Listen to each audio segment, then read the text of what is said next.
Welcome back, my friends, to another Khans of Tarkir spoiler review. Now, I must get a few things clear. Recently, people have been complaining about my rating system. Justifiably so. I did not make it clear that these ratings are more like a first impression of the card's power, in my personal opinion, not something that I sat down and actually worked out. I was more trying to get the content out as soon as possible in order to keep with the release of the cards. So now I'm throwing out a disclaimer that my ratings are a personal opinion only, and that's it. So with that out of the way, let's take a look at some more spoilers, shall we? Keru Spell Thief. Just like most of the other morph cards, is a very flexible card. He is a 3/3 for 3 colorless and 1 blue, with a morph cost of 4 colorless and 2 blue. When it's flipped, counter target spell. If that spell is countered this way, exile it instead of putting it into your opponent's graveyard. Then you may cast this card for free as long as it is in exile. This guy's stats pass the vanilla test, but it's still very unexciting. However, the true value of this card lies in its morph. Game 1 could very well be decided by this card's morph ability. Countering your opponent's biggest bomb and making it your own is a huge swing in tempo, which could very well spell victory for you. However, this card becomes pretty less good in games 2 and 3 as your opponent can now expect it. For standard play, I think I'll give this guy a 2 because I don't know how I feel about morph just yet in a standard setting. I'm not sure how exactly tricky they're going to be, and for draft he gets a 2.5 because a 3/3 for 4 does pass the vanilla test, and the morph can be very useful. Or it could be totally useless. It all pretty much depends on what cards your opponent picks up.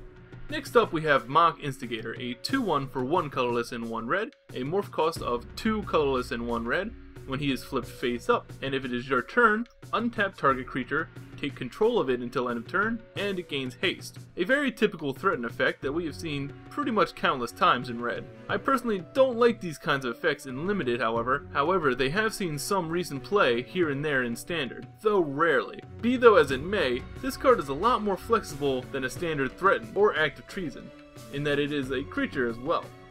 He can be a 2/1 when you need a 2/1, he can trigger your raid, or you could actually flip him for his morph cost for loads of damage out of the blue that your opponent may not see coming. All in all, this guy is never truly bad. He can do most things that you want from him. Because of that, he should be picked highly in drafts, but not a 100% slam. As for standard, I don't think this kind of effect will be used over something like Harness by Force, but maybe it will. Who knows? I give it a 2 for standard and a 2.9 for draft. Clever Impersonator is up next, and this guy is some kind of clone, folks. Let me tell you, I am a huge fan of clones, always have been, and always will be. And this guy clones them real good. It is a 2 colorless, 2 blue creature that may come into play as a copy of any non-land permanent on the battlefield, making this, in my opinion, one of the most versatile clone effects ever printed in Magic. In a limited format, 99% of the time you'll be copying a creature, either adding another threat to your side when you're already ahead, or catching up by effectively countering one of your opponent's big beasties.